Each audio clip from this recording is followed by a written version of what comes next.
नमस्कार दोस्तों, welcome to my channel DK institute.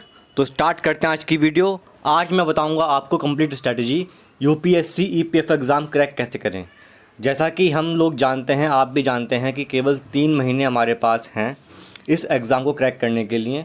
और दोस्तों, ये 3 महीने अगर हम जी जान लगा लेते हैं, बहुत ही शिद्दत से, बहुत ही मेहनत से पढ़ाई करते हैं, तो ये 3 महीने सफिशिएंट हैं इस एग्ज़ाम को निकालने के लिए।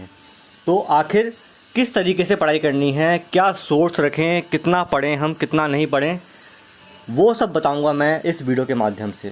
तो उम्मीद करता हूं कि आप ये वीडियो पूरी देखेंगे अंत तक और आपको अच्छी लगेगी वीडियो। ये कुछ भी अगर आपको मिलता है बेनिफिट तो प्लीज़ लाइक दिस वीडियो, ठीक है। तो स्टार्ट करते हैं ये वीडियो। तो पहले देख लेते हैं कि सिलेबस क्या है मैथ्स का। तो वही सिंपल सिलेबस जो डिफरेंट एग्ज़ाम्स में पूछते हैं, चाहे वो एसएससी का एग्ज़ाम हो, चाहे वो आपका रेलवे का एग्ज़ाम हो, चाहे वो बैंक का एग्ज़ाम हो। सभी एग्ज़ाम्स में जो सिलेबस है क्वांटिटेटिव एप्टीट्यूड का वो लगभग सेम ही होता है, ठीक है।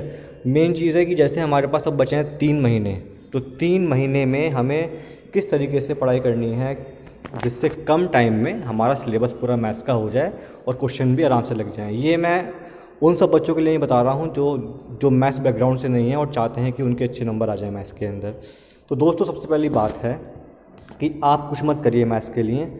जो बेसिक चीज़ें हैं वो तो आपको मालूम होनी चाहिए, ठीक। उसके लिए क्या करो, यूट्यूब पे जाइए। अगर आपका बेसिक भी बिल्कुल क्लियर नहीं है मैथ्स का, आप बहुत ही कमज़ोर हैं मैथ्स में, चाहे तो आप मेरे चैनल पे जो वीडियोज़ हैं मैथ्स की वो देख लीजिए, या यूट्यूब पे जाइए, आप सर्च करिए जो भी टॉपिक आपको पढ़ना है। फॉर एग्जांपल आपको पढ़ना है नंबर सिस्टम, जाइए लिखिए नंबर सिस्टम और किसी की भी वीडियो देख लीजिए पूरी की पूरी, ठीक है।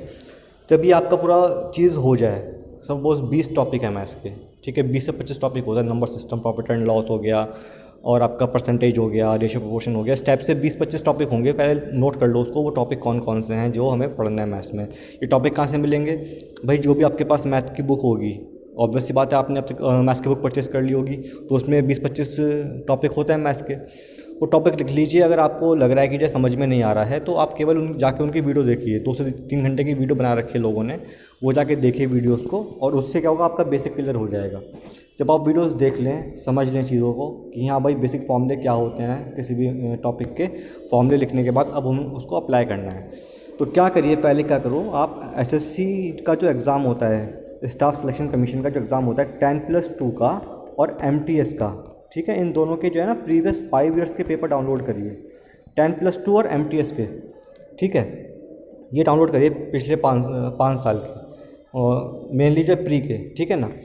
तो जब आप करेंगे तो जो इनको क्वेश्चन को लगाइए, आप देखिए कि इसमें आप कितने कर पा रहे हैं, कितने नहीं कर पा रहे हैं। टाइम पर मत जाइए कि जो कितने टाइम में कर पा रहे हैं, यहाँ पे टाइम का इशू नहीं है।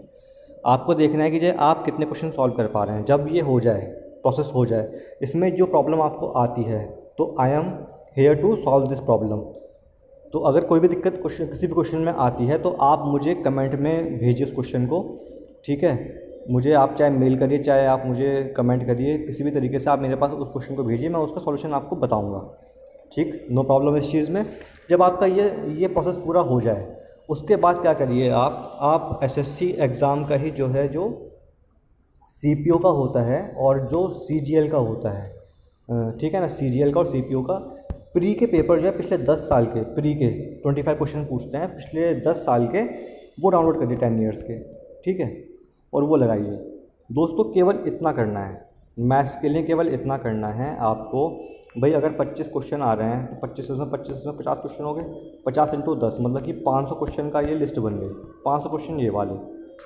और वही मैंने पहले बताए थे 10+2 और जो है एमटीएस वाले में 500 के क्वेश्चन लगभग वो होंगे। तो 1000 क्वेश्चन आपको करना है, बार बार करना है एग्ज़ाम तक। आप इन्हीं को ही क्वेश्चन को बार बार रिपीट करते रहिए, बार बार करते रहिए, ठीक है। नए क्वेश्चन मत लगाइए, इनको लगाइए बार बार क्वेश्चन। और प्रॉब्लम है वो मुझसे पूछिए आप। इस तरीके से आपका जो है दोस्तों 15 क्वेश्चन में से कम 10 क्वेश्चन आप इजीली सॉल्व कर पाएंगे। और एग्ज़ाम से पहले आराम से 1000 क्वेश्चन कोई बड़ा इशू नहीं है। 1000 क्वेश्चन अगर आप भाई फर्स्ट टाइम हो सकता है कि आपको 1 हफ्ता लगे सॉल्व करने में 1000 क्वेश्चन, लेकिन जब आप दोबारा रिवीजन करने जाएंगे तो 1000 में से ऑब्वियसली बात है कि जब भाई 200 में ये तो प्रॉब्लम आएगी, बाकी तो जो है 800 आप कर लेंगे ना। 200 क्वेश्चन में प्रॉब्लम आएगी, वो आप नोट कर लीजिए, इसके नोट्स बनाइए 200 क्वेश्चन के। मुझसे पूछ लीजिए प्रॉब्लम, जो भी क्वेश्चन समझ में नहीं आ रहा, ठीक है। समझने के बाद फिर 200 क्वेश्चन आप दोबारा लगाइए, हो सकता है अगली बार आपको 50 क्वेश्चन में प्रॉब्लम आए। तो ऐसा करते करते जो है ना लास्ट मंथ जब रह जाएगा तो आपको क्या होगा कि जो ये 1000 क्वेश्चन होंगे इसमें आपकी प्रॉब्लम कुछ भी नहीं बचने की है, और आपको कॉन्फिडेंस आएगा कि देखिए मुझे ये क्वेश्चंस आते हैं। और देखना एग्ज़ाम में भी इन्हीं क्वेश्चंस पे बेस्ड ही क्वेश्चन पूछ लेंगे जब लास्ट मंथ बचे। ठीक है, लास्ट मंथ जब बचे, एक महीना जब रह जाए, तो उसके बाद क्या करो, यूपीएससी का जो एग्ज़ाम होता है, यूपीएससी का सी सेट का एग्ज़ाम जो होता है दोस्तों, उसके लास्ट 10 ईयर्स के पेपर निकालना। सी सेट का एग्ज़ाम पेपर 2 बोलते हैं। 10 ईयर्स के लास्ट के पेपर निकालना, उसमें जो मैथ्स पूछते हैं दोस्तों, मैथ्स जो पूछते हैं ना वो क्वेश्चन लगाना। यूपीएससी सी सेट के लास्ट 10 ईयर्स के पेपर निकालना और जो उसमें मैथ्स पूछते हैं उसके क्वेश्चंस लगाना मैथ्स के। ठीक है, और 15 डेज़ में सपोज़ आपने लगाई है और मुझसे प्रॉब्लम पूछ ली। ठीक है, जो प्रॉब्लम आपको आएगी, ये आपका फाइनल टच हो गया कि जो यूपीएससी में किस टाइप से क्वेश्चन पूछ रहे हैं, क्या आप सॉल्व कर पा रहे हैं। तो दोस्तों मुझे नहीं लगता कि आप ये सब करने के बाद 15 में से आप 12 क्वेश्चन नहीं कर पाएंगे, बहुत ही आराम से कर पाएंगे। ठीक है, तो दोस्तों जो सिलेबस है वो तो कॉमन ही है। जो एसएससी का एग्ज़ाम होते हैं, एसएससी स्टाफ सिलेक्शन कमीशन के जो डिफरेंट एग्ज़ाम्स होते हैं, चाहे वो सीजीएल सीपीओ है, चाहे वो 10+2 का है या एमटीएस का है, सब में इंग्लिश का जो सिलेबस है वो सेम ही होता है। चाहे बैंक पीओ का एग्ज़ाम दे रहे हो आप, तो इंग्लिश का सिलेबस लगभग सेम होता है। हमें जानना है कि आखिर हमें 3 महीने में इंग्लिश की तैयारी कैसे करनी है, जिससे कि 20 में से 15 क्वेश्चन हमारे कम से कम सही हो जाएँ। तो दोस्तों इसके लिए जो स्ट्रेटजी है मेरी, आपको जो बताना चाह रहा हूँ मैं, वो ये है कि पहली चीज़ तो ये कि आप आज से ये कसम खा लीजिए कि आपको डेली न्यूज़पेपर पढ़ना ही पढ़ना है। आपकी चाहे इंग्लिश कितनी भी अच्छी हो, कितनी आप अच्छे धुरंधर हो इंग्लिश के अंदर, लेकिन आपको डेली न्यूज़पेपर पढ़ना है। और उसमें से क्या करना है, 20 वर्ड्स, जो 20 वर्ड्स टफ हैं वो अपनी कॉपी में लिखने हैं और उनको याद करना है। ये आप डेली फॉलो करिए अगले 3 महीने के लिए। भाई 3 या 9, 90 दिन होंगे, 9 दूनी 18, 1800 वर्ड्स आपके इकट्ठे यहाँ पर हो जाते हैं। 1800 वर्ड्स की वोकेबलरी बहुत ही बेहतरीन वोकेबलरी बन जाएगी आपकी, अगर आप ये चीज़ फॉलो कर लेते हैं तो। ठीक है, ध्यान रखिए कि जैसे आपने आज 20 वर्ड लिखे, कल 20 वर्ड्स लिखे, तो इनको हर वीक में रिवाइज भी करिए। हर वीकेंड पे आप रिवाइज करिए इसको, जिससे कि आपको वर्ड्स याद रहें, उनके मीनिंग याद रहें। ठीक है, इसके अलावा क्या करना है आपको, आप जो है 10th क्लास की कोई भी बोर्ड की बुक उठाइए इंग्लिश की, ग्रामर की। इंग्लिश ग्रामर की एक तो होती है भाई, अगर हम बात करें सीबीएसई बोर्ड के लिए, तो सीबीएसई बोर्ड वाले के लिए रैन एंड मार्टिन बुक होती है एक। ठीक है, चाहे आप वो बुक पढ़ लीजिए, या फिर आप जो है एक आती है बुक यूपी बोर्ड बच्चों के लिए, टागा पब्लिकेशन की, आप चाहे वो बुक ले लीजिए, या फिर आप कोई भी इंग्लिश की बुक ले लीजिए ग्रामर की, उसमें से ग्रामर के रूल्स पढ़ लीजिए। अगर आपको लगता है कि भाई ग्रामर के रूल्स बहुत टफ हैं, नहीं समझ में आ रहे हैं, तो सबसे इजी तरीका क्या है कि यूट्यूब खोलिए। यूट्यूब पर बहुत लोगों ने वीडियोस बना रखे हैं ग्रामर के रूल्स पर। आप डालिए grammar rules, English grammar rules डालिए यूट्यूब पर और आपको वीडियोस मिल जाएंगी। आप केवल उनको एक दिन बैठ के सारे रूल्स को पढ़ लीजिए, देख लीजिए, उनको लिख लीजिए, नोट कर लीजिए। मैंने भी इंग्लिश की वीडियोस बना रखे हैं ग्रामर के ऊपर, आप चाहे मेरी वीडियो भी देख सकते हैं मेरे चैनल पर, तो भी आपको हेल्प मिलेगी। अगर आपको वो अच्छी नहीं लग रही तो किसी की वीडियो देखिए आप इंग्लिश की, ग्रामर के रूल्स नोट कर लीजिए। एक तो ये काम हो गया, एक वर्ड्स हो गया, एक ग्रामर के रूल्स हो गए। अब आता है बात की प्रैक्टिस की। जो आपने ग्रामर के रूल्स बनाए हैं, हम उनकी प्रैक्टिस भी करनी पड़ेगी। तो प्रैक्टिस करने के लिए दोस्तों कुछ नहीं करना है, पिछले 10 साल के 10 ईयर्स के पेपर जो हैं एसएससी, सीजीएल के और सीपीओ के, प्री के भी और मेंस के भी। भाई प्री में क्वेश्चन आते हैं 25 और मेंस में आते हैं 200 क्वेश्चन, तो मतलब कि 225 क्वेश्चन हो गए। तो 225 क्वेश्चन मल्टीप्लाई बाय 10, इसका मतलब 2000 प्लस क्वेश्चन आप कर लीजिए अगले महीने में। 2000 प्लस क्वेश्चन आप लगाएंगे, उनको जो प्रॉब्लम आ रही है उसको नोट करते रहिए, बार बार उसको रिवाइज करिए। जो प्रॉब्लम है, आप फॉर एग्जांपल आपने क्वेश्चन लगाया, उसमें कोई रूल इंप्लीमेंट हुआ इंग्लिश का, उस रूल को लिख लीजिए। जब आप लिख लेंगे ना तो आपको प्रॉब्लम नहीं आएगी। बात समझ में आ रही है? वो आप फिर रिवाइज करिए वीकेंड पर। तो जब एक महीना बचेगा ना एग्जाम से पहले, तो जो वर्ड्स का आपका 1800 वर्ड्स आपने प्रिपेयर कर लिए हैं, जो आपके रूल्स तैयार हो गए हैं, 100-200 रूल्स, आपको जब 2000 क्वेश्चन लगाएंगे तो आपके रूल्स की एक नोट्स बन जाएंगे, बस उनको ही रिवाइज करना है दोस्तों। इसी से ही आपकी इंग्लिश प्रिपेयर हो जाएगी बहुत बढ़िया। बात समझ में आ रही है? तो कुछ नहीं करना, 3 काम करने हैं आपको। पहला क्या कि डेली 20 वर्ड्स आपको तैयार करने हैं वोकैबुलरी के, प्लस न्यूज़पेपर पढ़ना है। ठीक है ना, इससे आपका जो रीडिंग स्किल्स है वो अच्छी हो जाएगी। दूसरा करना है क्या आपको कि आपको जो है यूट्यूब पर वीडियोस देखनी है इंग्लिश की ग्रामर के लिए, इंग्लिश ग्रामर तैयार करने के लिए। थर्ड करना है आपको उसको इम्प्लीमेंट करने के लिए आपको लास्ट 10 ईयर्स के पेपर्स जो हैं वो लगा लीजिए, किसके, एसएससी के, सीजीएल के और सीपीओ के पेपर लगा लीजिए, जिससे कि आप जो आपने पढ़ा उसको आप अच्छे से इम्प्लीमेंट कर सकें। अगर आप ये कर लेते हैं तो आपका इंग्लिश तैयार डेफिनेटली हो जाएगा। कोई दिक्कत अगर आपको आती है, कोई भी परेशानी आती है, मुझे प्लीज़ कमेंट करके बताइए, मैं आपको उसका सॉल्यूशन ज़रूर दूंगा दोस्तों। तो पहले हमें मालूम होना चाहिए कि जो सोशल सिक्योरिटी है उसका सिलेबस क्या है। भाई ये सिलेबस साफ साफ लिखा हुआ है, जो आया था नोटिफिकेशन यूपीएससी का ईपीएफओ के एग्ज़ाम के लिए, उसमें साफ साफ दिया हुआ था कि जो कौन कौन से टॉपिक हमें पढ़ने हैं। तो मैंने यहाँ मेंशन कर दिया है, आपके पास नोटिफिकेशन होगा, आप वहाँ जाकर भी देख सकते हैं इस चीज़ को। तो दोस्तों पहली चीज़ तो ये है कि जो भी टॉपिक दे रखे हैं, जो भी सिलेबस में आपको मेंशन कर रखा है कि history of social security in India, ये सब चीज़ें आपको पढ़नी है। अब कैसे पढ़नी है भाई, एक तो जो है इस चीज़ के ऊपर जो है कोड आया हुआ है, अगर आप नेट पे सर्च करेंगे तो सोशल सिक्योरिटी कोड 2020 या 2019 आया हुआ है, वो कोड आप डाउनलोड कर लीजिए, उसको पढ़ लीजिए। वो लगभग जो है 20 से 25 पेज का है, वो आप पढ़ लीजिए।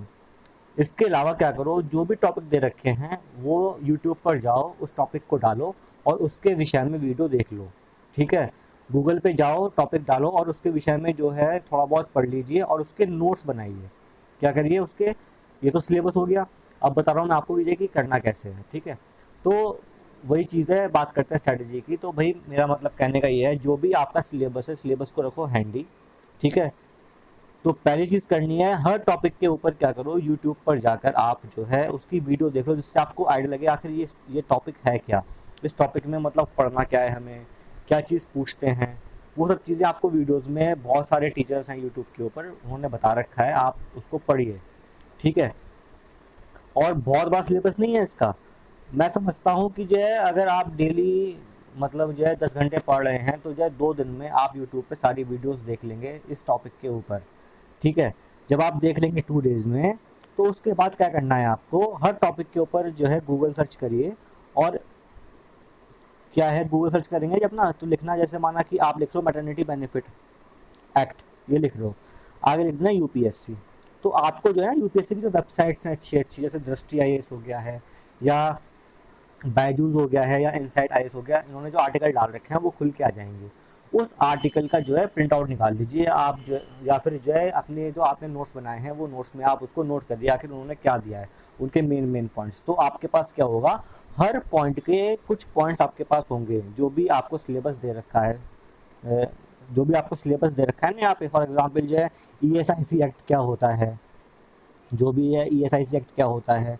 ठीक है, सोशल सिक्योरिटी लॉज कौन कौन से हैं इंडिया के अंदर, मैटरनिटी बेनिफिट एक्ट क्या होता है, इसमें क्या प्रोविजंस हैं, क्या अमेंडमेंट हुआ था अभी। ठीक है, क्या अमेंडमेंट हुआ था ग्रेजुटी को लेकर, ये सब चीज़ें जो है आपको अगर आप डालेंगे गूगल पर, और इन वेबसाइट्स ने अच्छे से बता रखा है कि जो कौन से पॉइंट्स हमें पढ़ने हैं, कौन से पॉइंट्स हमें छोड़ने हैं। लेकिन करना क्या है, आपको उनके नोट्स बनाना है, क्योंकि भाई कोई भी चीज़ है बहुत एलोबरेट करके लिखी होती है, विस्तार से लिखी होती है, हमें उसको शॉर्ट फॉर्म में लिखना होता है, अपने नोट्स बेस्ट होते हैं। तो अपने नोट्स बनाइए, आपके पास अभी टाइम है प्रॉपर। तो 15 डेज़ के आसपास अगर आप इसको इस टॉपिक के लिए देंगे तो जो है बहुत ये सफिशेंट है।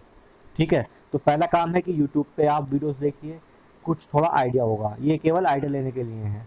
फिर सेकंड, जब आप सेकंड टाइम पे क्या करिए, जो मैंने बताया आपको, हर टॉपिक के ऊपर क्या करो, गूगल सर्च करिए, जो भी टॉपिक डालेंगे आगे यूपीएससी जरूर लिखना। यूपीएससी लिखने से क्या होगा कि जो है केवल यूपीएससी से रिलेटेड उस टॉपिक के बारे में मतलब जो है इंफॉर्मेशन आपको मिलेगी, जो यूपीएससी एग्ज़ाम के लिए रिलेवेंट होगा चीज़ें। ठीक है, और जब आपके नोट्स तैयार हो जाएंगे, यूट्यूब से आपने पढ़ लिया होगा और आपने नोट्स बना लिए होंगे, लगभग 20-25 पेज के नोट्स आपके बन जाएंगे। उन नोट्स को आपको अगले 2 महीने रिवाइज करना है, मल्टीपल टाइम्स, हर वीकेंड पे रिवाइज करना है। इतना करना है केवल। ठीक है, ना कोई एमसीक्यू लगाओ इस टॉपिक के ऊपर, ना कुछ करो, केवल ये नोट्स पढ़ लीजिए। मैं समझता हूँ कि अगर 10 क्वेश्चन आ रहे हैं तो 10 में से आपके 5 से 6 ज़रूर सही होंगे। इसके अलावा एक चीज़ और करनी है कि जब एग्ज़ाम जैसे मई में है, तो अप्रैल तक जो है हर वेबसाइट के, जो यूपीएससी की वेबसाइट्स हैं, विज़न आईएएस हो गया या इनसाइट आईएएस हो गया, आईएएस बाबा हो गया, ये जो वेबसाइट्स हैं, ये अपना निकालता है कंपाइलेशन। क्या निकालता है? कंपाइलेशन। उसमें एक सोशल इश्यूज़ करके कंपाइलेशन में वो डालता है चीज़ें। वो जो कंपाइलेशन आप डाउनलोड करिए किसी भी एक वेबसाइट का, ये नहीं मल्टीपल का, किसी भी एक वेबसाइट का डाउनलोड करिए और सोशल इश्यूज़ के ऊपर जो भी कंपाइलेशन है उसको आप पढ़ लीजिए। तो एक तो आपके नोट्स हो गए, एक तो आपके नोट्स हो गए, एक सोशल इश्यूज के ऊपर जो कंपाइलेशन है वो नोट्स हो गए। लगभग 50 पेजेस के नोट्स बनेंगे ये, इनको आपको पढ़ना है बस। ठीक है, तो मैं समझता हूँ ये जो टॉपिक है आपका कवर आराम से हो जाएगा बिना किसी दिक्कत के। ठीक है, तो भाई पहले देख लेते हैं कि जो सिलेबस क्या है। ये सिलेबस जो है दिया हुआ है नोटिफिकेशन में कि जो है क्या क्या सिलेबस में है, साइंस में कितना है और कंप्यूटर्स में कितना है। तो दोस्तों सिलेबस तो जो है ये एक शॉर्ट फॉर्म में दे रखा है, इससे समझ में नहीं आएगा हमें कि जो है हमें क्या पढ़ना है क्या नहीं पढ़ना। ये तो कंसाइज फॉर्म में हो गया, लेकिन पढ़ना बहुत कुछ होता है, लेकिन पढ़ना हमें कम टाइम में है, जिससे कि हमें मैक्सिमम आउटपुट मिल सके। तो उसके लिए मैं बताता हूँ आपको जो है आपके सोर्स कौन से यूज़ करने हैं और कैसे पढ़ाई करनी है। तो दोस्तों आते हैं स्ट्रैटेजी के ऊपर। तो पहली बात तो ये है कि साइंस के लिए आप जो है क्या करें, साइंस है और कंप्यूटर्स है, दोनों के लिए जो है बेसिक कवर करने के लिए दोनों के लिए एक बुक आती है ल्यूसेंट जीके की। ये इस एग्ज़ाम के लिए बहुत काम करेगी। ये बुक आप परचेस कर लीजिए, बहुत महंगी बुक नहीं आती, केवल 150 रुपये के आसपास की बुक आती है ये। सेकंड हैंड भी कहीं मिले तो वो भी ले लीजिए, कोई दिक्कत वाली बात नहीं है। तो ल्यूसेंट जीके की जो बुक है उसमें साइंस और ये दोनों टॉपिक दे रखे हैं, ठीक से अच्छे से दे रखे हैं। आप इनको पढ़िए, इसके अपने नोट्स बनाइए, चाहे बुक में बना लीजिए भाई, जो चीज़ें मेन वो हाईलाइट कर लीजिए जिससे एग्ज़ाम से पहले आप रिवाइज करें तो आपको दिक्कत ना हो। बात समझ में आ रही है? लेकिन इस बुक से आप जो पहले ये टॉपिक कवर करिए अच्छे से। ठीक है, मतलब 2 बार 3 बार 4 बार पढ़िए उसको, जिससे कि आपको मतलब जो है कंठस्थ हो जाए कि आखिर साइंस में जो है अगर वर्क है तो वर्क का फॉर्मूला है, क्या कॉन्सेप्ट है वर्क का। मेनली तो जो है दोस्तों जो है साइंस में जो है ना लाइफ साइंस के ऊपर बहुत पूछता है, मतलब बायोलॉजी के ऊपर बहुत क्वेश्चन पूछता है। तो बायोलॉजी पे विशेष ध्यान देना कि बायोलॉजी में हर टर्म का मतलब क्या होता है, सेल क्या होता है, बॉडी के फंक्शंस कैसे करते हैं, ब्लड हो गया, हार्ट हो गया, ये सब चीज़ें बहुत पूछते हैं। डिजीज़ हो गया, जैसे इस समय जो लास्ट ईयर गया पूरा का पूरा वो कोविड के उसमें गया है, तो वायरसेस से कौन सी डिजीज़ होती है, बैक्टीरिया से कौन सी डिजीज़ होती है, ये सब चीज़ें ल्यूसेंट जीके में दे रखी हैं। ठीक है, आप उसको पढ़िए ध्यान से। जब आपका ये हो जाए, जब ये चीज़ हो जाए तो उसके बाद क्या करना है आपको वो सुनिए। इसके बाद क्या करना है आपको, आप जो लगाइए अब MCQs। क्या लगाइए? आप लगाइए MCQs। भाई ये कहाँ से लगाए MCQs? तो अड्डा 247 एक एप्लीकेशन है, ये डाउनलोड कर लीजिए। अड्डा 247 एप्लीकेशन डाउनलोड कर लीजिए। इस एप्लीकेशन में जाइए और यहाँ पर दे रखा है एक साइंस का सेक्शन और कंप्यूटर्स का भी दे रखा है सेक्शन, दोनों दे रखे हैं, साइंस का भी और कंप्यूटर्स का भी। इस एप्लीकेशन पे जाने के बाद ना आप इसमें जो MCQs दे रखे हैं डेली कोशिश करिए कि डेली दो क्विज आती हैं, मतलब डेली क्विज आती हैं। तो साइंस की क्विज जो है डेली 2 क्विज साइंस की और 2 क्विज कंप्यूटर की, ये सॉल्व करिए आप। ठीक है, और जो आपका प्रॉब्लम फंसता है उसको नोट करते रहिए। बात समझ में आ रही है? डेली 2 क्विज 10 क्वेश्चन या 15 क्वेश्चन की क्विज आती है, वो लगाइए आप, उसको नोट करिए। और जो आपने नोट्स बनाए थे वो तो आपको पढ़ना ही है, हर वीकेंड पे रिवाइज करना है। इसके अलावा भाई मैंने 2 चीज़ बता दी आपको। फर्स्ट चीज़ क्या है, ल्यूसेंट जीके की बुक आपको कवर करनी है इस टॉपिक के लिए। दूसरा मैंने बताया आपको सोर्स कीजिए, अड्डा 247 पर जाइए, अड्डा 247 ऐप इंस्टॉल करिए और उसमें जो है जो दे रखा है साइंस और जीके के जो क्विज आते हैं वो आप लगाइए। ज़रूर नहीं आप इसको करना है, एक और आती है ग्रेड अप करके, उसमें भी आते हैं क्विज़, तो आप वहाँ भी जा सकते हैं। मतलब जो भी एक अच्छी सी एप्लीकेशन डाउनलोड करें जिसमें क्विज़ अच्छे पूछते हैं। अड्डा 247 में क्या होता है कि जो प्रीवियस ईयर के क्वेश्चन है वो भी डाल लेते हैं, ये इसमें भी डालते हैं। दोनों अच्छी ऐप्स हैं, कोई दिक्कत वाली बात नहीं है। एग्ज़ाम की प्रिपरेशन के लिए अगर आपको फ्री में करनी है तो दोनों ऐप्स बहुत अच्छी हैं, ये करिए। पहले पढ़ने के बाद फिर लगाइए इन क्वेश्चन को। और जब अप्रैल आ जाए, अप्रैल के एंड में, तो थर्ड चीज़ क्या करनी है आपको, वो चीज़ आप सुन लीजिए। साइंस एंड टेक का कंपाइलेशन आता है यूपीएससी के जो वेबसाइट्स हैं, जैसे विजन IAS हो गया, IAS बाबा हो गया, इनसाइट IAS हो गया, इनके साइंस एंड टेक के कंपाइलेशन आते हैं। ये कंपाइलेशन पढ़ लीजिएगा, ठीक है, जिससे कि जो करंट अफेयर्स हैं साइंस से रिलेटेड वो आपके तैयार हो जाएँ। बात समझ में आ रही है? तो 3 चीज़ हमें समझ में आई कि एक तो हो गया ल्यूसेंट जीके, एक हो गया, दूसरा हो गया हमारा MCQ सॉल्व करने हैं, और थर्ड लास्ट में क्या है, नोट्स हैं। नोट्स जो आपने बनाए वो पढ़ना है, प्लस कंपाइलेशन जो है साइंस एंड टेक की वो पढ़नी है आपको। ये इतना कर लेंगे तो जो है मुझे लगता है कि आप 10 में से कम 8 क्वेश्चन आराम से सही कर लेंगे, कहीं कोई दिक्कत नहीं आने की। बात समझ में आई है? तो दोस्तों जो सिलेबस है वो आपको मालूम है, सिलेबस जो है जो नोटिफिकेशन आया है उसमें से कॉपी किया गया है। तो सिलेबस आपको मालूम है कि जो क्या सिलेबस है IR का और लेबर लॉ का। यहाँ पे आईआर का मतलब है इंडस्ट्रियल रिलेशन। ठीक है, हमें जानना है कि आखिर ये सिलेबस तो बहुत छोटा दे रखा है लेकिन चीज़ें बहुत ज़्यादा हैं इसके अंदर, हमें पढ़ना कहाँ से है वो हमें देखना है। ठीक है, तो आते हैं सीधा स्ट्रेटजी के ऊपर। तो दोस्तों सबसे पहली बात तो ये है कि आपके पास जो है इंडस्ट्रियल रिलेशन या लेबर लॉज के लिए कोई बुक तो स्पेसिफिक है नहीं। ठीक है, तो सबसे अच्छा जो सोर्स है इसका वो क्या है, वो है यूट्यूब। ठीक है, दोनों के लिए इंडस्ट्रियल रिलेशन हो गया चाहे आपका लेबर लॉ हो गया, दोनों के लिए जो सोर्स है वो सबसे अच्छा वो क्या है, यूट्यूब एंड गूगल। ठीक है, जो फ्री का सोर्स है। यूट्यूब गूगल पे आप जाएंगे तो पहले क्या करना है आपको, आप जाइए पहले लेबर लॉस के ऊपर।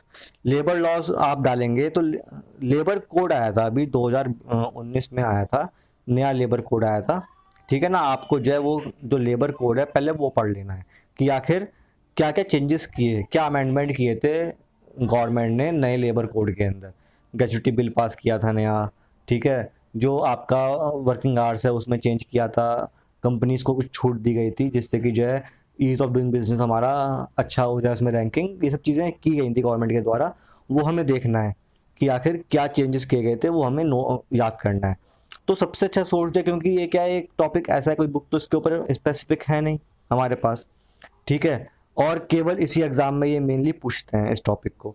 तो यूट्यूब पर वीडियोस बनी हुई हैं काफ़ी। ठीक है, आप क्या करिए 2 से 3 दिन दीजिए, इस टॉपिक को लिखिए कि लेबर लॉज फॉर ईपीएफओ और इंडस्ट्रियल रिलेशन फॉर ईपीएफओ। आप जब लिखेंगे इसको तो ये आपको वीडियोस की लिस्ट मिल जाएगी।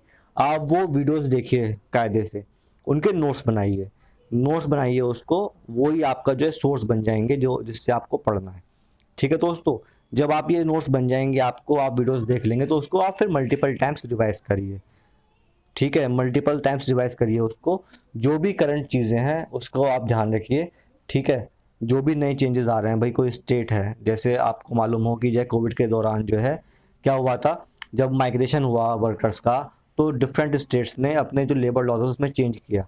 तो अब माइंड में ये आता है कि जो भाई लेबर लॉज बनाने की जो पावर है वो स्टेट के पास भी है या केवल सेंटर के पास है। तो सब चीज़ें जाननी पड़ेंगी हमें। ठीक है, अगर स्टेट लॉ बना रहा है मतलब कि पावर स्टेट के पास भी है, और लेबर कोड जब पास हो रहा है पार्लियामेंट से मतलब कि सेंटर के पास भी पावर है।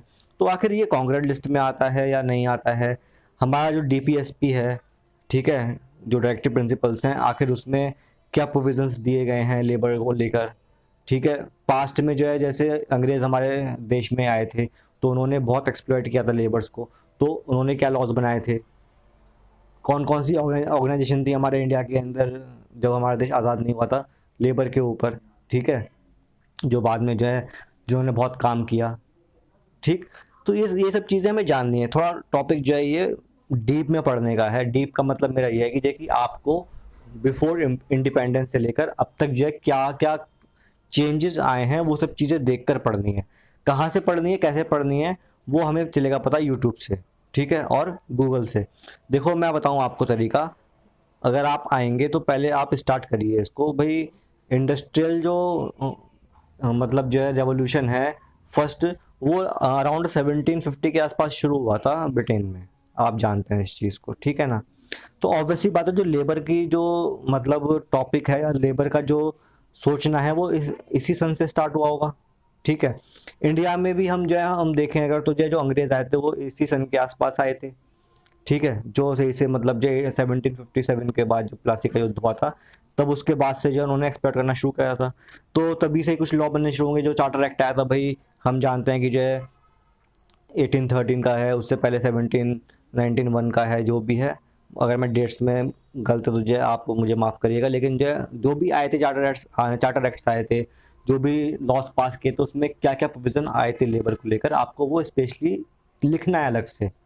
ठीक है, इसी में ही आपको करनी है रिसर्च, ये टॉपिक जो है ऐसा, इसमें ही आपको करनी है रिसर्च। ठीक है, तो आपके मार्क्स बहुत अच्छे बन जाएंगे, आप ये समझ लीजिए। ठीक है, और सबके सोर्स तो हमारे पास अवेलेबल हैं लगभग, जो भी इस एग्ज़ाम के लिए जो भी सिलेबस है सबके सोर्स हमें मिल जाएंगे, लेकिन ये टॉपिक है जिसका सोर्स हमें जल्दी नहीं मिलने का। ठीक है, और इसका सोर्स अगर आप खुद से बनाएंगे ना तो आपको नॉलेज भी होगी और आप मल्टीपल चीज़ पढ़ लेंगे। ठीक, तो वो मैं चाहता हूँ कि आप जो है इसको खुद अपना सोर्स बनाइए इसका। ठीक है, तो मतलब कि जो है 1800 से आप स्टार्ट करिए। 1800 से देखिए आपकी जो कौन कौन से लॉज जो हैं पास हुए हैं इंडिया में लेबर से रिलेटेड, उसके बाद आप आइए भाई, लॉर्ड मेयो आए थे, ठीक है ना, फिर कौन, लिटन आए थे, रिपन आए थे। ये 3 लोग ऐसे थे जिन्होंने लेबर को लेकर काफ़ी वर्क किया था। तो इनके कार्यकाल में जो है क्या क्या लॉस पास हुए थे, ठीक है, क्या क्या छूट दी गई थी, ठीक है, बच्चों के लिए कुछ चीज़ें दी गई थी, वो चीज़ आप पढ़िए, उसको नोट करिए, ठीक है। इंडिया ने कौन सा इम्प्लीमेंट किया जब आज़ाद हुआ, कौन सा नहीं इम्प्लीमेंट किया, अभी जो कोड पास हुआ था उसमें क्या चीज़ लाई गई, ठीक है। ये तो हो गया। फिर आप जाइए मिनिस्ट्री ऑफ लेबर की वेबसाइट पर। मिनिस्ट्री ऑफ लेबर की वेबसाइट पे जाएंगे आप, तो वहाँ पर जो है भाई जो भी दे रखा है पीडीएफ वगैरह, कुछ पीडीएफ दे रखी हैं, 4-5 पीडीएफ हैं। अगर आप चाहेंगे तो जो है मैं उसको डाल दूंगा कहीं पर एज अ सोर्स की जाए, आप डाउनलोड कर लें उस चीज़ को पढ़ने के लिए। इस वेबसाइट पे जाइए, मिनिस्ट्री ऑफ लेबर की वेबसाइट पे जाइए, और वहाँ देखिए कि आखिर जो है कौन, मतलब दे रखा है वहाँ पर पूरी क्रोनोलॉजी कि आखिर हमें क्या क्या चीज़ पढ़नी है मेन, ठीक है। तो जो भी एक्ट पास हुए हैं, ESIC एक्ट पास हुआ है, क्यों पास हुआ ये एक्ट, ठीक है ना, क्या नीड थी, वो सब चीज़ें आप पढ़िए ध्यान से, ठीक। और उसके अपने नोट्स बनाइए। नोट्स बनाने के बाद उसका आपको करना है रिवीजन। तो मतलब जैसे अब जनवरी चल रहा है, तो जनवरी में आपको ये चीज़ करनी है, जनवरी में आपको ये रिसर्च कर लेनी है पूरी की पूरी, जिससे कि आपके नोट्स बन जाएं। और फरवरी एंड मार्च जो है आपको केवल जो है रिवीजन पे ही फोकस करना है। फरवरी एंड मार्च आपको केवल रिवीजन ही करना है। बात समझ में आई है? अगर आप ऐसे करेंगे तो जो है मुझे उम्मीद है कि इस टॉपिक में अगर 15 क्वेश्चन के आसपास पूछते हैं तो आप 8 से 10 क्वेश्चन आराम से कर लेंगे, कोई दिक्कत नहीं आने की आपको, ठीक है। तो ये सिलेबस है जो हमें पढ़ना है अकाउंटिंग के अंदर। इस सिलेबस तो बहुत कम दे रखा है, मतलब कि जो है एक कंसाइज फॉर्म में दे रखा है, लेकिन हमें पढ़ना क्या चीज़ें हैं वो हमें सही से नहीं समझा रखी इसके अंदर। तो देखते हैं आखिर हमें पढ़ना क्या है। तो क्या हमारी स्ट्रेटजी हो वो देख लेते हैं, और फिर कहाँ से हम पढ़ेंगे वो भी हम देख लेते हैं। तो दोस्तों, जो सिलेबस में लिखा हुआ है that is general accounting principle, ठीक है ना। जनरल अकाउंटिंग प्रिंसिपल मतलब कि आपको अकाउंट्स जो है ना वो बहुत डीप में नहीं पढ़ने, अकाउंटिंग जो है वो आपको डीप में नहीं पढ़नी, जो अकाउंटिंग प्रिंसिपल से मेनली उस पर फोकस करना है। पहली बात तो ये है। अब जो अकाउंट्स के बंदे हैं उनके लिए ये टॉपिक बहुत ईजी है, उन्हें कोई दिक्कत वाली बात नहीं है, जो कॉमर्स बैकग्राउंड के हैं। मैं समझता हूँ कि शायद उनको पढ़ना भी ना पड़े, ठीक, केवल वो MCQ सॉल्व कर लेंगे अगर, तो भी काम चल जाएगा उनका। लेकिन मेन चीज़ है जो नॉन अकाउंटिंग बैकग्राउंड के हैं, जो बहुत लोग एग्जाम देते हैं नॉन अकाउंटिंग बैकग्राउंड के, उनके लिए प्रॉब्लम है। तो उनकी प्रॉब्लम सॉल्व कैसे हो उसको मैं आज बताने वाला हूँ। पहले तो आप जाइए गूगल पर, गूगल पे आप जाएंगे और वहाँ पे आप सिंपल डालिए कि जो है general accounting principle for EPFO।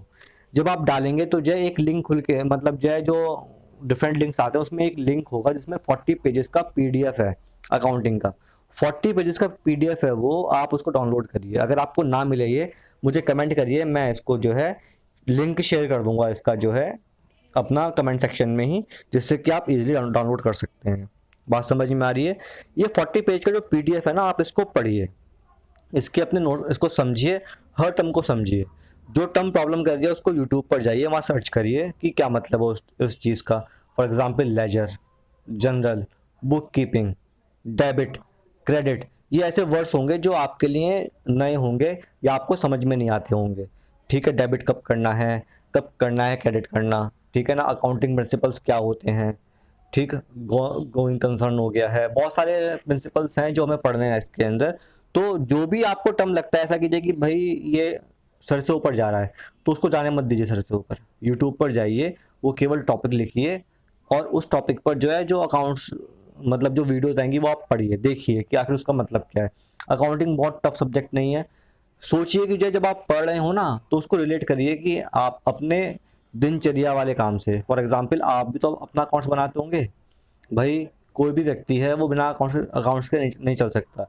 For example अगर आप सैलरीड पर्सन हैं तो सैलरी आपकी आती होगी, मंथली आप कुछ खर्च करते होंगे, कुछ सेव करते होंगे, कहीं इन्वेस्ट भी करते होंगे।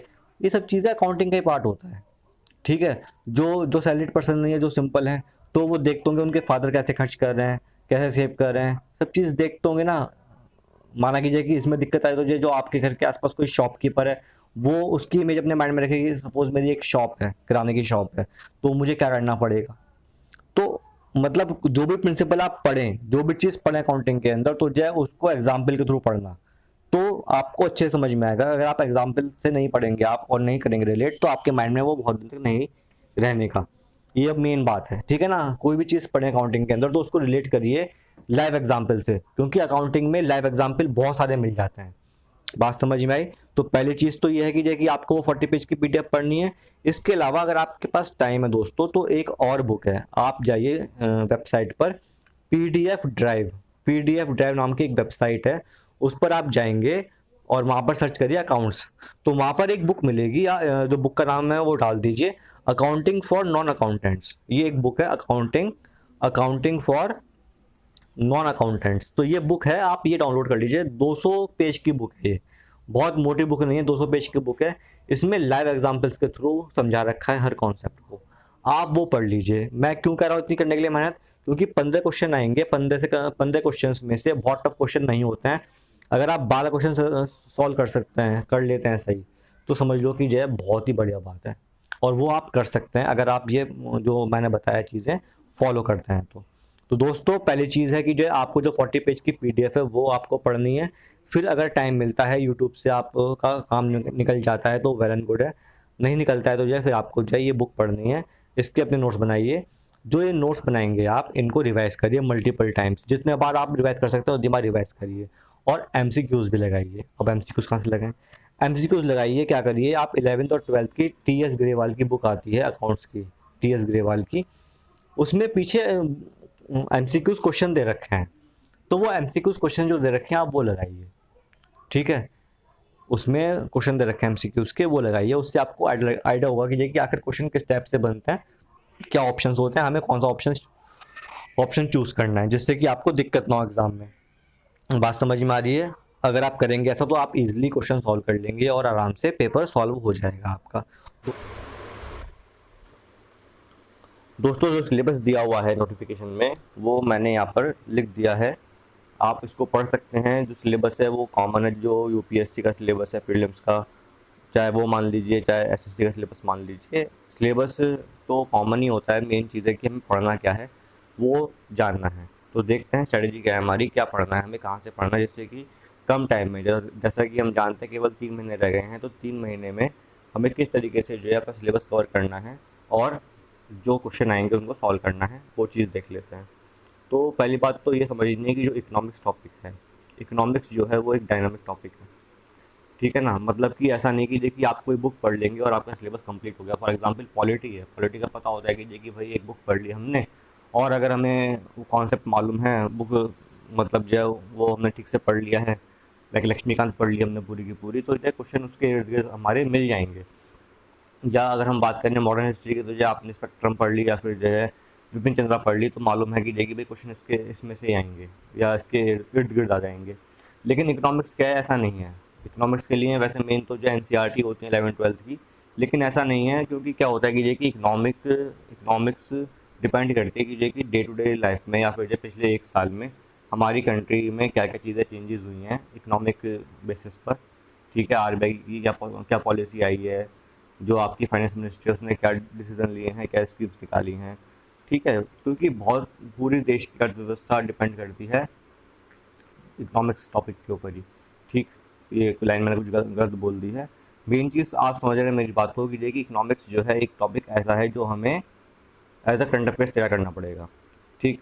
तो इसका जो मेन सिलेबस है वो कहाँ से आता है, एक तो आपको जो बेसिक चीज़ें वो मालूम हो, जो मेन टर्म होते हैं बेसिक, भाई फिस्कल पॉलिसी क्या होती है, मॉनेटरी पॉलिसी क्या होती है, रेपो रेट क्या होता है, रिवर्स रेपो रेट क्या होता है, इन्फ्लेशन क्या होता है, डिफ्लेशन क्या होता है, डिसइन्फ्लेशन क्या होता है, ये सब टर्म्स बेसिक हैं। अगर आपको ये मालूम है तो आपको जो है जो आगे टर्म्स हैं या जो कॉन्सेप्ट हैं वो समझ में आएंगे। बात समझ में आ रही है? अब ये चीज़ कहाँ से पढ़ें? तो दोस्तों इस चीज़ को समझने के लिए क्या तरीका है, आप मैंने बताया था आपको इंग्लिश वाले में कि देखिए आप डेली न्यूज़ पढ़ रहे हैं न्यूज़पेपर, आप डेली पढ़ रहे हैं न्यूज़पेपर, तो जो उसमें क्या है जो भी टर्म्स आएंगी, जो इकोनॉमी का पार्ट होता है न्यूज़पेपर के अंदर, जो पार्ट इकोनॉमी का होता है, जब आप वो पढ़ रहे होंगे तो उसमें जो टर्म्स है ना इकोनॉमी की, जो टर्म्स होंगी उनको आप नोट करते रहिए। उसमें मेंशन होगा, आएगा भाई रिवर्स रेपो रेट अब इतना हो गया है, रेपो रेट इतना हो गया है, देश का इन्फ्लेशन इतना इंक्रीज़ हो गया है, इतना डिक्रीज़ हो गया है, हमारी ग्रोथ रेट जो है इतनी रहेगी इस साल, जीडीपी ग्रोथ रेट इतनी रहेगी इस साल, जीडीपी क्या होता है, जीएनपी क्या होता है, ये सब टर्म्स आती रहती हैं अखबार में, तो वो आप लिख लीजिए कि भाई जीडीपी क्या होता है, जीएनपी क्या होता है, नेशनल इनकम क्या होती है। ठीक है, ये सब टर्म्स ऐसी होती हैं कि क्वेश्चन इन पे बनता है, लेकिन अगर हमें इनके बारे में नहीं मालूम होगा तो हम कैसे क्वेश्चन सॉल्व कर पाएंगे। तो हमें जो है क्या है, इकोनॉमी का सिलेबस ही कवर ऐसे होता है कि आप अखबार लीजिए, डेली अखबार पढ़ेंगे तो जो उसमें ये टर्म्स आ रही है ना, इसको आपको मालूम तो है नहीं, इनको नोट करते रहिए और इसको गूगल करिए। क्या करिए, गूगल पे आप जाइए और वहाँ पर डालिए कि जाइए व्हाट इज़ जीडीपी। तो एक लाइन या दो लाइन में जो उसका डेफिनेशन आएगी हाथों हाथ वो लिख लीजिए और उसको समझिए, याद करिए कि हाँ भाई जीडीपी ये होता है। अगर आपको फिर भी समझ में नहीं आ रहा तो जो यूट्यूब पे जाइए, वहाँ पे लिखिए व्हाट इज़ जीडीपी, तो भी आपको वीडियोस मिल जाएंगी जीडीपी के ऊपर कि आखिर जीडीपी क्या होता है। मैं बता रहा हूँ, ये एक टॉपिक जीडीपी है, ऐसे सारे सब टॉपिक हैं उनको हमें तैयार करना है। जब ये सब हो जाए तो दोस्तों हम जानते हैं कि 1 फरवरी को हमारा बजट पेश होता है। ठीक है, तो 1 फरवरी को जो हमारा बजट आएगा ना, बजट हमें वो पढ़ना है, या तो समरी पढ़ लो उसकी, ठीक है ना, समरी पढ़ने में फ़ायदा है। ठीक, और इकोनॉमिक सर्वे आता है, उसकी भी समरी। ये 2 समरी हमें तैयार करनी है। इन समरीज़ में बहुत सारी टर्म्स आती हैं जो नए टर्म्स यूज़ करती है गवर्नमेंट, और जो पुरानी टर्म्स है वो रिपीट करती है। वो टर्म्स हमें नोट करनी है, उनके बारे में जानना है। इसी बजट में, सर्वे में जो स्कीम्स चल रही हैं पहले उनके बारे में होता है एनालिसिस, और जो आने वाली स्कीम्स हैं उनके बारे में बताया जाता है। तो वो स्कीम्स नोट करनी है। तो केवल इतना ही करना है भाई, जो अखबार है उसके जो टर्म्स आ रही हैं उसमें इकोनॉमिक की, वो टर्म्स नोट कर लीजिए, याद कर लीजिए। और जो बजट और इकोनॉमिक सर्वे है उसमें जो टर्म्स आएंगी उसमें क्या बता रहे हैं, कौन सी स्कीम काम करी पूरे साल में, कौन सी स्कीम नहीं आने वाली है, इसके बारे में लिखा होता है, वो हमें पढ़ना है और उनको याद करना है। जब ये सब काम हो जाए, ठीक है ना, इसके साथ साथ जो है क्या करना है आपको, एसएससी और यूपीएससी प्रीलिम्स के, एसएससी और यूपीएससी प्रीलिम्स के जो हैं इकोनॉमी के पेपर्स आपको लगाने हैं। एसएससी के प्री के 10 ईयर्स के पेपर आप लगा लीजिए, ठीक है, और यूपीएससी के जो है आपके 10 ईयर्स के पेपर आप लगा लीजिए इकोनॉमी के। बाकी जहाँ से एमसीक्यू मिलते हैं, मैंने आपको बताया था एक एप्लीकेशन है अड्डा 247, वहाँ पर भी इकोनॉमी का एक सेक्शन दे रखा है, वहाँ से भी आप क्वेश्चंस लगा सकते हैं। लेकिन ये तभी लग पाएंगे आपके जब आपका बेसिक अच्छा होगा, जब आपने जो टर्म्स मैंने बताई हैं। आप कहेंगे कि जी कितना टाइम लग जाए सर इसमें, कुछ नहीं है, 15 डेज़ के अखबार आप देख लीजिए, 15 डेज़ चाहे पीछे के, चाहे आप 15 डेज़ अब आएंगे उनके उनके आप इकोनॉमी का पोर्शन देख लीजिए, उसको पढ़ लीजिए, उसकी जो टर्म्स है वो नोट कर लीजिए, दैट इज़ सफिशिएंट। क्योंकि टर्म्स रिपीट होती रहती हैं, ऐसा नहीं कीजिए कि इकोनॉमी की टर्म्स बनती रहेंगी, ऐसा कभी नहीं होता। लास्ट 15 डेज़ के आप इकोनॉमी की टर्म्स नोट कर लीजिए, वो मोर देन सफिशिएंट है आपका बेसिक कवर करने के लिए। ज़्यादा करिए तो जो 11th-12th की जो इकोनॉमी की एनसीईआरटी है, पीडीएफ मिल जाती है, तो उस पीडीएफ में आप लास्ट के पेजेस में जाइए तो वहाँ पे क्या होती है, ग्लॉसरी लिखी होती है, ठीक है ना, ग्लॉसरी होती है। उसमें आपको टर्म्स दे रखे हैं इकोनॉमी की, जो मेन टर्म्स होती हैं उनके बारे में उनके बारे में समझा रखा है, डेफिनेशन है। वो ग्लॉसरी की टर्म्स भी नोट कर लीजिए, तो लगभग 100 से 150 टर्म्स आपके पास आ जाएंगी इकोनॉमी की। उनको आप पढ़िए, उनको आप अच्छे से समझिए और फिर एमसीक्यू लगाइए। आप देखेंगे कि क्वेश्चन आपके आराम से सॉल्व होने शुरू हो जाएंगे। ठीक है दोस्तों, ये सिलेबस है जो मैंने डाल दिया है, सिलेबस पढ़ना चाहिए। सिलेबस मतलब जो है कॉमन ही है एक तरीके से, यूपीएससी प्रीलिम्स का आप सिलेबस देख लीजिए या एसएससी का देख लीजिए, सब में सिलेबस सेम दे रखा है। तो हमें पढ़ना कहाँ से है जिससे कि कम टाइम में हमारी तैयारी हो जाए, वो हमें जानना है।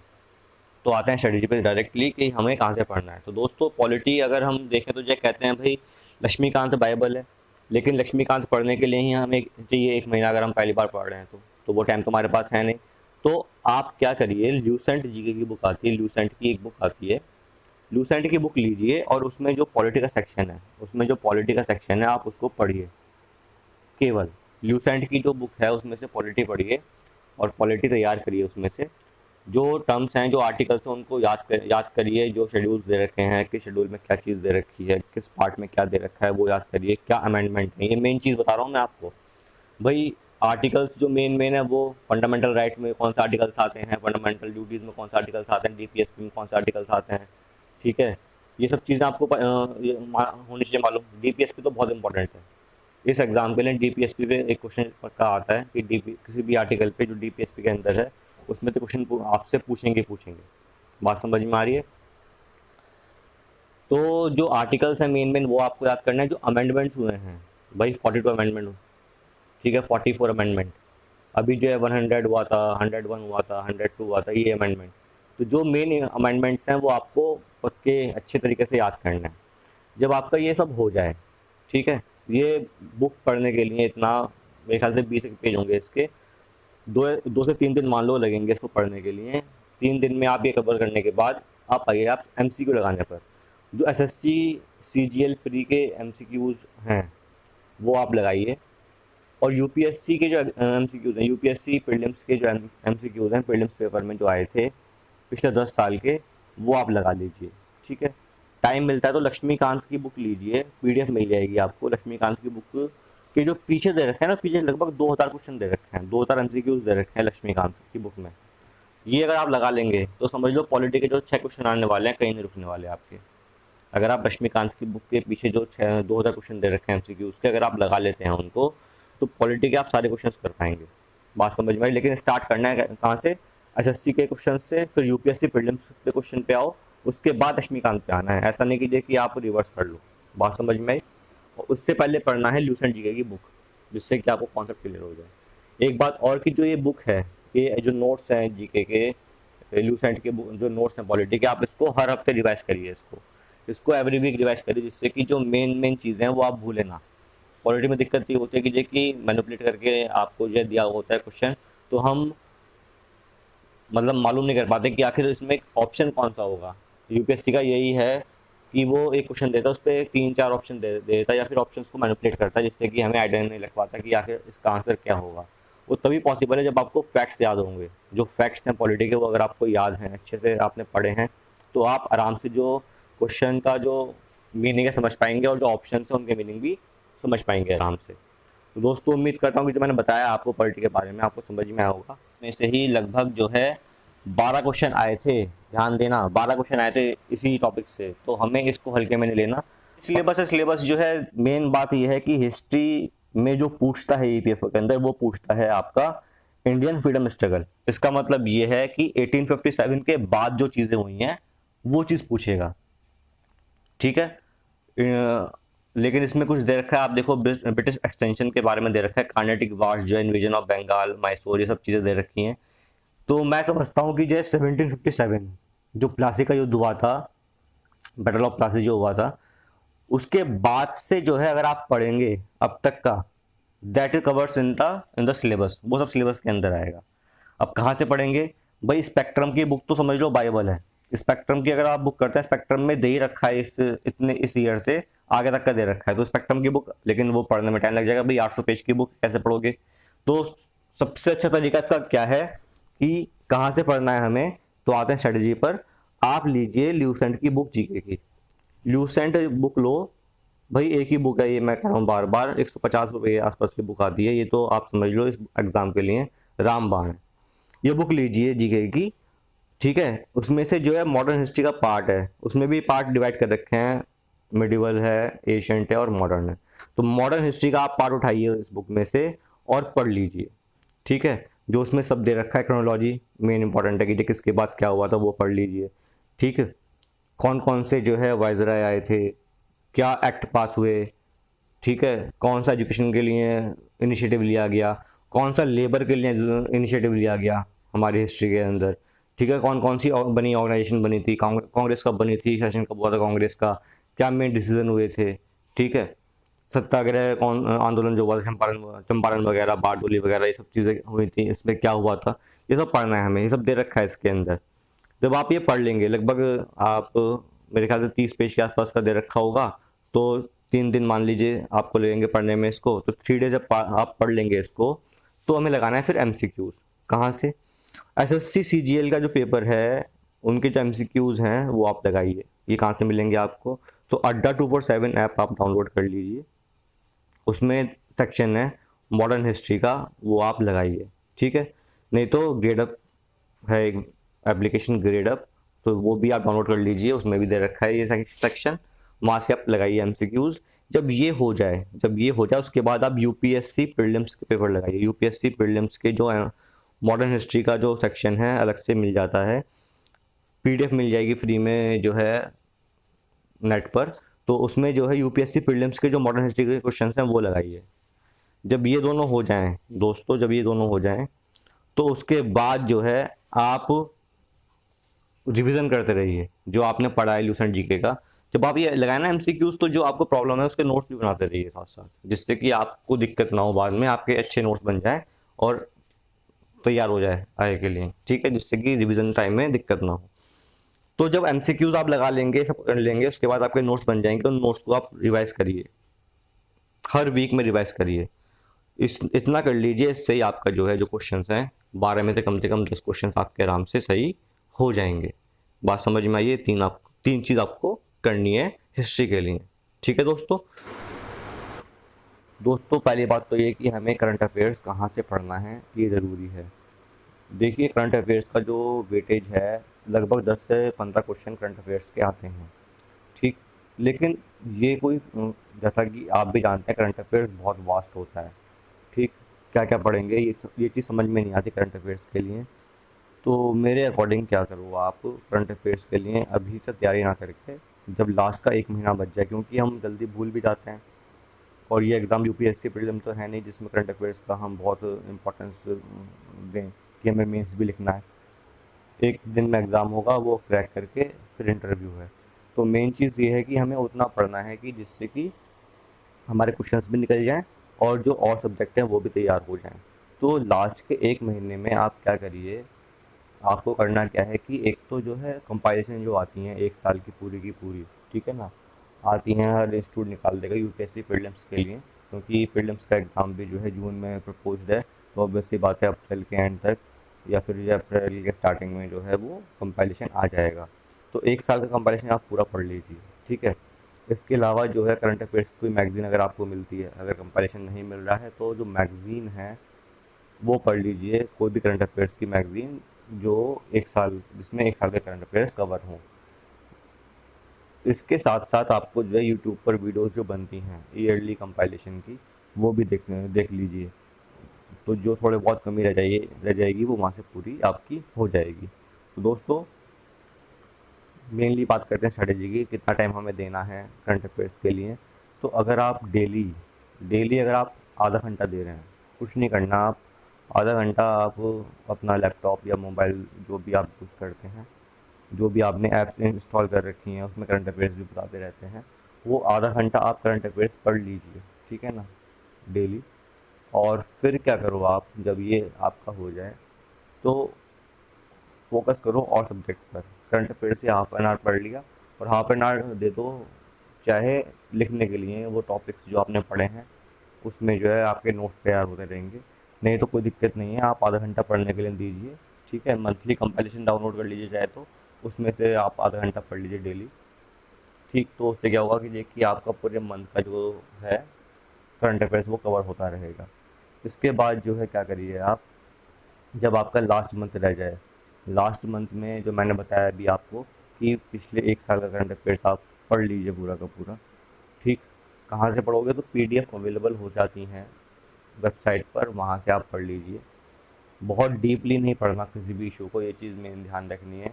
खासकर अगर आपको वन लाइनर्स मिल जाते हैं, अगर, ठीक है ना, अड्डा 247 आप एप्लीकेशन डाउनलोड कर लीजिए, वहाँ पर वन लाइनर्स वो डालते हैं हर मंथ के एंड में। तो वन लाइनर्स आप पढ़िए, क्योंकि बहुत डीप नहीं पूछेंगे करंट अफेयर्स इसमें, जो बेसिक बेसिक नॉलेज है वही पूछेंगे, ठीक। तो आप जो है वन लाइनर्स आप डाउनलोड कर लीजिए पूरे साल के या मंथ वाइज जो है अप्रैल महीने में, उनको पढ़िए बार बार, ठीक है ना। करंट अफेयर्स की वजह से मैं आपसे ये कहना चाह रहा हूँ कि जो करंट अफेयर्स की वजह से आप और सब्जेक्ट पर फोकस मत खोइए। आप देखिए अभी यूपीएससी प्रीलिम का जो एग्ज़ाम हुआ था अक्टूबर में, वहाँ पर करंट अफेयर्स का क्या सिनेरियो रहा, किस तरीके से करंट अफेयर्स पूछा गया आप भी जानते हैं, ठीक। तो यूपीएससी का पता नहीं कि जो करंट अफेयर्स वो किस टाइप से पूछे या कितना पूछे, नहीं मालूम ना। अगर आपकी बेसिक अंडरस्टैंडिंग है तो आप जो करंट अफेयर्स को अपनी बेसिक अंडरस्टैंडिंग से भी सॉल्व कर सकते हैं, मेरा मानना ये है। तो मेन चीज़ ये है कि हाँ भाई नॉलेज तो हो, तो पिछले 1 से 1.5 साल तक के, भाई जैसे ये एग्ज़ाम वैसे तो होना था हमारा अक्टूबर में, अब ये हो गया शिफ्ट मई में, तो आपको लास्ट लास्ट टू लास्ट जून से लेकर और अब तक के लगभग 2 साल के करंट अफेयर्स आपके हो जाएंगे। ठीक है ना, 2 साल के जो हैं आप अपने current affairs one one liners, ये चीज़ ध्यान रखिए, ओनली वन लाइनर, ऊपर ऊपर से पढ़ना है, कोई बहुत डीप नहीं पढ़ना। ठीक, जैसे फॉर एग्जांपल मैं आपको बताऊं कि किस टाइप से पढ़ना है। अगर भाई कोई अगर नया मिसाइल लॉन्च हुई है तो मिसाइल का नाम याद कर लीजिए। ठीक है, वो मिसाइल बैलिस्टिक मिसाइल है या फिर जो है वाटर से जो एयर में मार करने वाली है, या फिर जो एयर टू एयर है। इस टाइप से जो है ये जो फैक्चुअल चीज़ है ना वो आपको याद करनी है।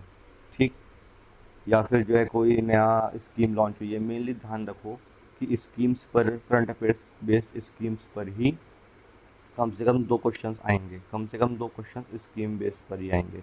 तो आप देख लीजिए, अगर 12 क्वेश्चन है तो 12 क्वेश्चन में से कम जो है 2 क्वेश्चन तो स्कीम बेस्ड पर आ जाएंगे। ठीक, तो इसलिए जो है हमें लास्ट के पेपर्स अगर आपके पास हों उसमें देखिए करंट अफेयर्स किस टाइप से पूछा हुआ है, क्या तरीका दिया हुआ है। मैंने पढ़ा तो मुझे यही लगा कि जो करंट अफेयर्स दिया हुआ है वो बहुत टफ नहीं दिया हुआ। अगर आपकी बेसिक नॉलेज है, बेसिक अंडरस्टैंडिंग है, तो आप उनको सॉल्व आराम से कर लेंगे।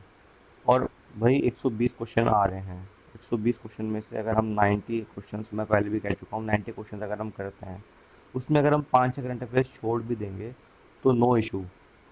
लेकिन अगर आप केवल टाइम करंट अफेयर्स पे देंगे, 3 महीने बचे हैं, तो और सब्जेक्ट जिसमें आप स्कोर कर सकते हैं, फॉर एग्जांपल अकाउंट्स, अकाउंट्स में अगर आप जो अकाउंट्स का सिंपल सिलेबस अगर आप वही पढ़ लें, ठीक है ना, तो आप इसमें अच्छा स्कोर कर सकते हैं। अकाउंट्स, मैथ्स, मैथ्स अगर आप अच्छे से प्रैक्टिस कर लें तो आप इसमें अच्छा स्कोर कर सकते हैं। इंग्लिश, इंग्लिश की आप प्रैक्टिस कर लें तो उसमें अच्छा स्कोर कर सकते हैं।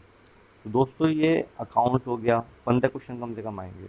मैथ्स हो गया कम से कम जो 10 क्वेश्चन इसमें आएंगे। इंग्लिश में 20 क्वेश्चन फिक्स हैं। कितना हो गया भाई, 20, 10, 30 और 45 क्वेश्चन तो आपका इन 3 टॉपिक से ही बैठ जाता है। ठीक, 45 क्वेश्चन, हमें 70 क्वेश्चन सही करना है। बात समझ में आई है? तो इसलिए जो है करंट अफेयर्स को इतना इम्पोर्टेंस ना देते हुए आप और सब्जेक्ट को इम्पोर्टेंस दें, करंट अफेयर्स पढ़िए। तो केवल जो है लास्ट मंथ अप्रैल के महीने में जो लास्ट 2 ईयर के जो वन लाइनर्स हैं, जो वन लाइनर्स हैं, केवल ध्यान देने वाली बात है, वन लाइनर्स हैं, केवल वो पढ़िए। ठीक है, इतना पढ़ेंगे तो जो है आपका बहुत ही आराम से करंट अफेयर्स तैयार हो जाएगा। दोस्तों उम्मीद करता हूँ कि आपको मेरी बात समझ में आई होगी। अगर वीडियो अच्छी लगे please like this video, share this video and subscribe my channel. Thank you, have a very nice day.